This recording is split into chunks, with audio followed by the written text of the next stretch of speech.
Dear students, मैंने आपको dividend policy के बारे में बताया। मैंने आपको बताया साउंड डिविडेंड पॉलिसी क्या होती है। मैंने आपको ये भी बताया कि फैक्टर्स क्या होते हैं जो डिविडेंड पॉलिसी को प्रभावित करते हैं। हम लाभांश नीति पढ़ रहे हैं, मैंने ये चीज़ें आपको बताई, कितने प्रकार की लाभांश नीति होती है वो भी बताया। आज हम बात करेंगे डिविडेंड मॉडल्स के बारे में। इसमें 3 आते हैं, वॉल्टर का, गॉर्डन का और MM model, modern new model. सबसे पहले हम बात करेंगे वॉल्टर के मॉडल की। 1963 में जेई वॉल्टर ने ये मॉडल दिया था। ये model internal rate of return और कॉस्ट ऑफ कैपिटल के रिलेशनशिप पे बेस्ड है। इसके अंदर वो बताते हैं कि कैसे लाभांश नीति शेयर प्राइस डिसाइड करने में रेलेवेंट होती है, कैसे डिविडेंड पॉलिसी जो है मार्केट प्राइस ऑफ शेयर को प्रभावित करती है, ये वो बताने की कोशिश करते हैं। इसमें एक और चीज़ वो बताते हैं कि इन्वेस्टमेंट डिसीजन यानी कि निवेश का निर्णय और डिविडेंड पॉलिसी यानी कि लाभांश का निर्णय, ये दोनों आपस में जुड़े रहते हैं। वो ये कहते हैं कि एक शेयर धारक को या तो डिविडेंड दिया जा सकता है, ये वापस उसी का जो डिविडेंड है कंपनी में लगाया जा सकता है, या तो उसको रिटेन किया जा सकता है या पे आउट किया जा सकता है, उसको डिविडेंड दिया जा सकता है या डिविडेंड वापस रख के कंपनी में लगाया जा सकता है। अगर कंपनी अच्छा कर रही है, कंपनी बढ़िया तरक्की कर रही है, कंपनी का रिटर्न जो है ज़्यादा आ रहा है, तो डिविडेंड नहीं देना चाहिए, वापस कंपनी में ही लगा देना चाहिए वो अर्निंग, ताकि ज़्यादा मुनाफा हो, ज़्यादा बेनिफिट हो शेयर धारक को। लेकिन अगर कंपनी अच्छा नहीं कर रही है, बाहर शेयर होल्डर को ज़्यादा अच्छा बेनिफिट मिल रहा है, तो उसको लाभांश दे देना चाहिए। वो अपना हिस्सा जो है फिर किसी और जगह लगा सकता है। तो अगर बाहर अच्छी अपॉर्चुनिटीज़ हैं कंपनी के आगे, कंपनी के बाहर, तो शेयर धारक को लाभांश दे देना चाहिए, ताकि वो अपने हिसाब से जहाँ उसकी मर्जी हो वहाँ पे वो इन्वेस्ट करे। लेकिन कंपनी अगर अच्छा कर रही है तो उस पैसे को रख लेना चाहिए, लाभांश नहीं देना चाहिए, कंपनी में ही वापस लगा देना चाहिए। तो इंटरनल रेट ऑफ रिटर्न यानी कि कितना हम कमा सकते हैं, कमा रहे हैं वो, या कॉस्ट ऑफ कैपिटल कितना हमको मिनिमम कमाना चाहिए, कितना आना चाहिए और कितना ज़्यादा हम कमा सकते हैं, वो दोनों चीज़ें प्रभावित करती है कि लाभांश देना चाहिए कि लाभांश नहीं देना चाहिए।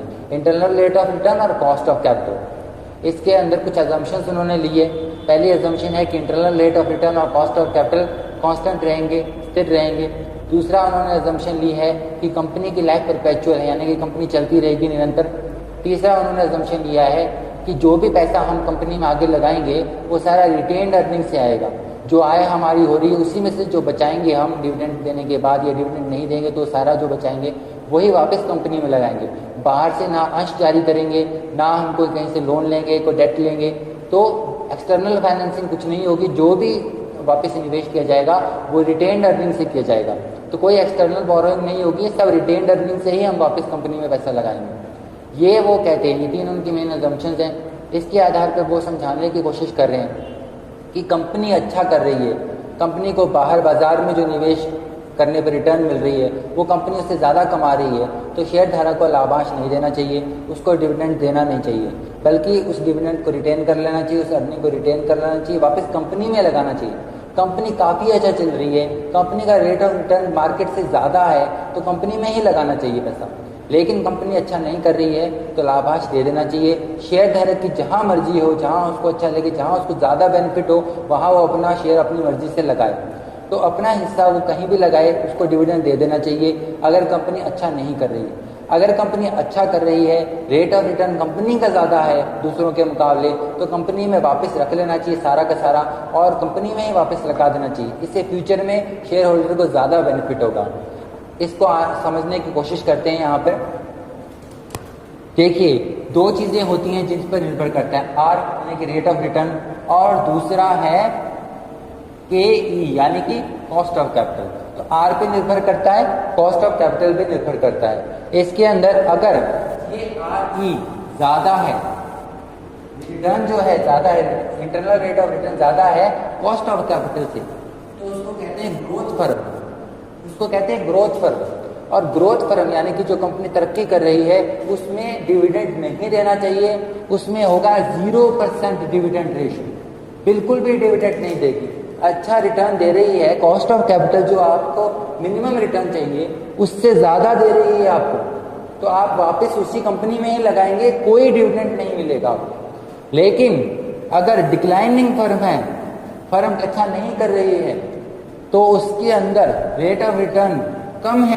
कॉस्ट ऑफ कैपिटल से, कॉस्ट ऑफ कैपिटल ज़्यादा पड़ रही है, यानी कि जो मिनिमम रिटर्न चाहिए हमको शेयर धारक को उससे कम कर रही है, मिनिमम रेट ऑफ रिटर्न से, कॉस्ट ऑफ कैपिटल से, पूंजी की लागत से कम है तो 100% डिविडेंड दे देना चाहिए, उसको पूरा का पूरा डिविडेंड देना चाहिए, सारा डिविडेंड डिवाइड कर देना चाहिए ताकि वो अपनी मर्जी से जहां मर्जी लगाए। 100% डिविडेंड रेशो होगा, पे आउट रेशो होगा अगर कंपनी डिक्लाइनिंग फर्म है, यानी कि रेट ऑफ रिटर्न उसका कम है कॉस्ट ऑफ कैपिटल से, और 0 होगा अगर वो ग्रोथ फर्म है, यानी कि आर ज्यादा है केई से, आर ज्यादा है केई से तो 0% होगा, आर कम है केई से तो 100% होगा। और नॉर्मल फर्म वो है जिसमें आर है इक्वल टू केई,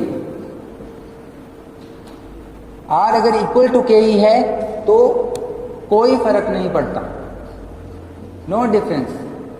तो अगर rate of return cost of capital से ज्यादा है तो उसको ग्रोथ फर्म कहेंगे, वहां पे 0% पे आउट रेशियो होगा, कोई डिविडेंड नहीं दिया जाएगा।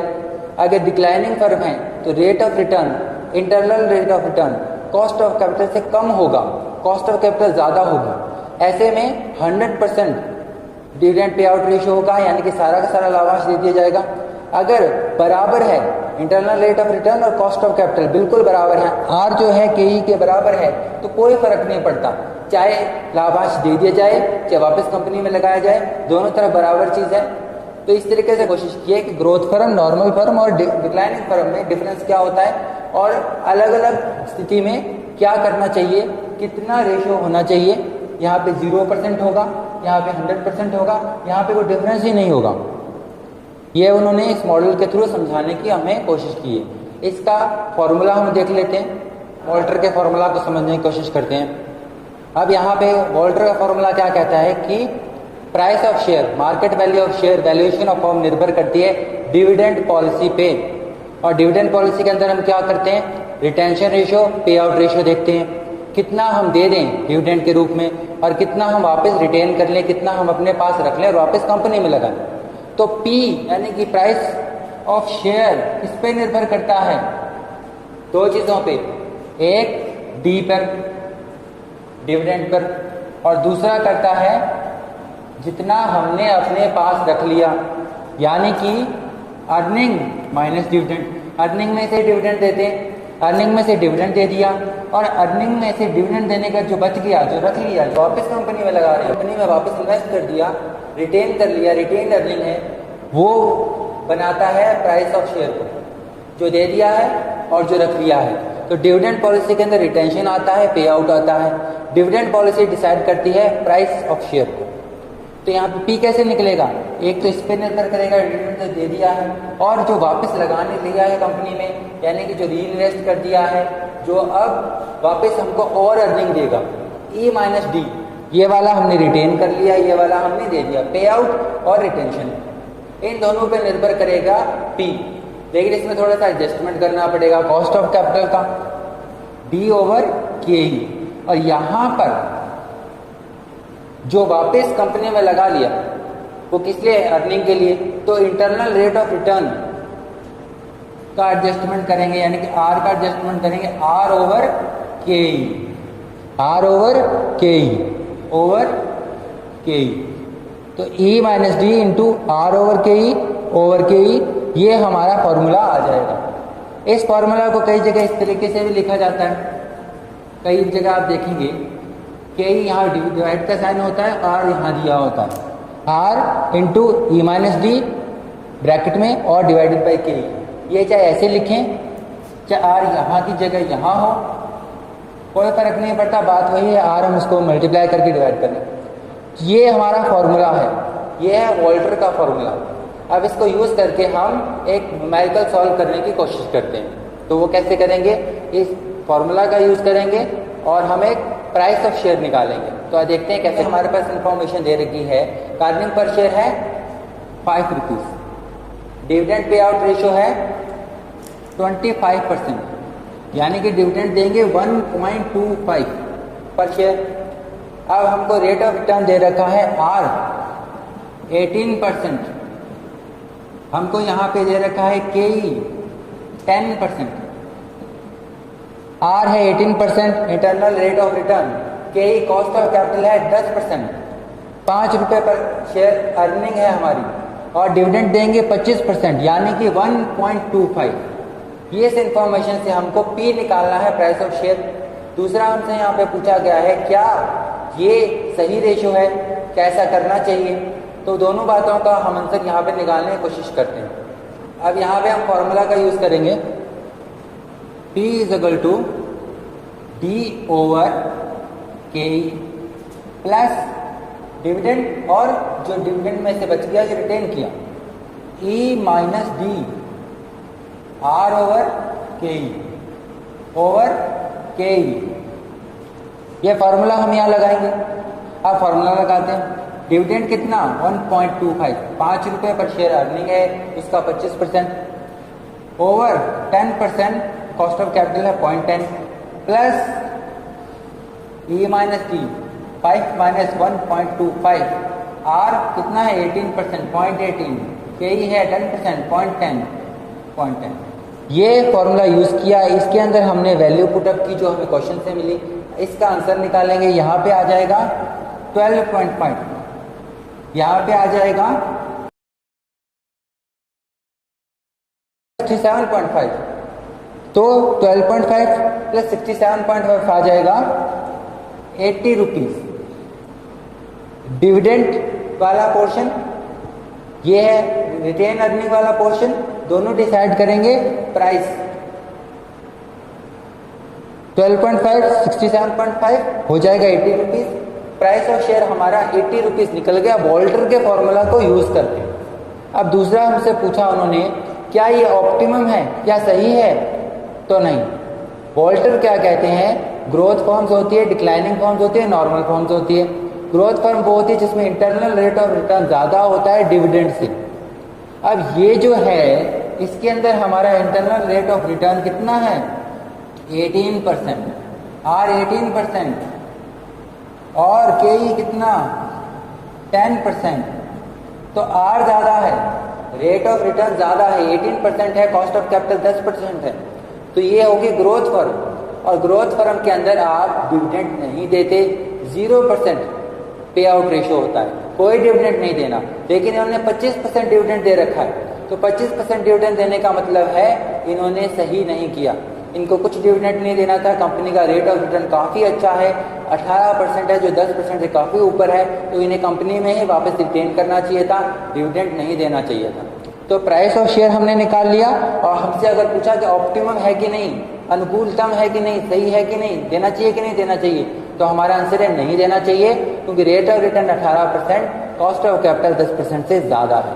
तो इस प्रकार हम वॉल्टर का फॉर्मूला यहाँ पे यूज करके प्राइस ऑफ शेयर निकाल सकते हैं। और ये भी देख सकते हैं कि डिविडेंड देना चाहिए कि नहीं देना चाहिए। वो किस पे निर्भर करता है, इन्वेस्टमेंट डिसीजन पे। डिविडेंड डिसीजन किस पे निर्भर करता है, इन्वेस्टमेंट डिसीजन पे। अगर कंपनी अच्छा कर रही है तो मत दो डिविडेंड, लाभांश वितरण ना करें, बल्कि कंपनी में ही वापस लगा। नहीं कर रही है तो लाभांश बांट दें, शेयर होल्डर जहां मर्जी चाहे लगाए। ये बेसिक इसका आइडिया है। अब इसकी कुछ क्रिटिसिज्म भी है। वॉल्टर ये कहते हैं कि इंटरनल रेट ऑफ रिटर्न और कॉस्ट ऑफ कैपिटल कांस्टेंट रहनी चाहिए, ऐसा नहीं हो सकता। दूसरा वो कहते हैं कि जो भी आप रिटेन करें केवल उसी का प्रयोग करें आगे पैसा लगाने में, बाहर से कुछ नहीं लें। लेकिन ऐसा होता नहीं है, रेयरली ऐसा होता है। कंपनी के अपने ही फंड से लगाती है, उसको बाहर से बोरो करती है, करना पड़ता है। तो यहाँ पे उसकी अजम्पशन उनके सूटेबल नहीं है, तो ये उनकी अजम्पशन काम नहीं करती। इसलिए ये मॉडल कहीं ना कहीं वास्तविकता से थोड़ा परे है। तो ये था वॉल्टर का मॉडल। इसको थोड़ा सा और समझने का प्रयास करते हैं। एग्जाम्पल देखते हैं। यहाँ पे 3 फर्म्स है, एक्स लिमिटेड, बाय लिमिटेड और जेड लिमिटेड। अब उसके अंदर अर्निंग पर शेयर तीनों में 50-50 है। कॉस्ट ऑफ कैपिटल तीनों में 10% है, लेकिन एक्स में 12% है internal rate of return, Z में रेट ऑफ रिटर्न है 10% और वाई में है 8%। अब आप देख सकते हैं कि जो एक्स फर्म है वो है एक ग्रोथ फर्म, तो उसमें rate of return, internal rate of return cost of capital से ज़्यादा है, 12 है, और कॉस्ट ऑफ कैपिटल 10 है। वाई में 8 है, उसमें 10 है, यानी कि वो डिक्लाइनिंग फर्म है। और जेड में 10 है, इंटरनल रेट ऑफ रिटर्न 10 है, कॉस्ट ऑफ कैपिटल, तो वो है नॉर्मल फर्म। अब इसमें डिविडेंड रेशियो का क्या फर्क पड़ेगा वो इसको देखने का प्रयास करते हैं। आप ये देखिए कि एक्स में 12% internal rate of return, cost of capital है 10%। इसके अंदर जब जीरो पे आउट रेशियो होता है, जब आप कोई डिविडेंड नहीं देते, तो शेयर प्राइस होती है 600। लेकिन जब आप 100% डिविडेंड देते हैं तो शेयर प्राइस गिर के हो जाती है 500। यानी कि शेयर प्राइस गिर जाती है जब आप ज़्यादा डिविडेंड देते हैं। जब डिविडेंड नहीं देते तो 600 है, डिविडेंड देने के पर 500 हो जाती है। तो ग्रोथ फर्म के अंदर अगर आप डिविडेंड देंगे तो शेयर प्राइस गिर जाएगी। अब आती है वाई लिमिटेड। वाई लिमिटेड क्या है? Declining firm, internal rate of return 8% है, कॉस्ट ऑफ कैपिटल 10% है। लेकिन यहाँ पे जब आप 0% डिविडेंड दे रहे थे, कोई डिविडेंड नहीं दे रहे थे, तो 400 रुपये थी। लेकिन डिविडेंड देते ही इसकी वैल्यू हो गई 500, यानी कि बढ़ गई। तो डिक्लाइनिंग फर्म में डिविडेंड देना चाहिए, 100% डिविडेंड देना चाहिए। अब बात करते हैं जेड की। जेड में जब आप डिविडेंड 0 दे रहे थे तब भी 500 थी, अब आपने 100% डिविडेंड दे दिया तो भी 500 है। तो नॉर्मल फर्म जहाँ पे इंटरनल रेट ऑफ रिटर्न और कॉस्ट ऑफ कैपिटल इक्वल है, वहाँ पे डिविडेंड ना देने पर और देने पर कोई फर्क नहीं पड़ता। 0 पर भी 500 और 100 पर भी 500। ग्रोथ में 0 पर 600 और 100 पर 500। यहाँ पे आप देख सकते हैं ग्रोथ में डिविडेंड नहीं देने पर 600 और देने पर 500। 0% डिविडेंड देने पर नॉर्मल के अंदर भी 500 और 100% देने पर भी 500, यानी कि कोई अंतर नहीं पड़ा। लेकिन डिक्लाइनिंग में डिविडेंड देने से फायदा हुआ, 400 से 500 हो गया। तो आप देख सकते हैं ग्रोथ फर्म में डिविडेंड नहीं देना चाहिए और डिक्लाइनिंग फर्म में डिविडेंड देना चाहिए। नॉर्मल में कोई प्रभाव नहीं पड़ता। ये टेबल से आप समझ सकते हैं कि डिविडेंड पॉलिसी का मार्केट प्राइस पे कैसे फर्क पड़ता है, अलग अलग तरह की फर्म पे, ग्रोथ फर्म पे, नॉर्मल फर्म पे और डिक्लाइनिंग फर्म पे। तो ये था वॉल्टर का फॉर्मूला भी आपको करके बताया। 3 अलग अलग सिचुएशन में क्या इफेक्ट होता है वो भी आपको बताया। अब अगले चैप्टर में हम पढ़ेंगे गॉर्डन का फॉर्मूला। Thank you.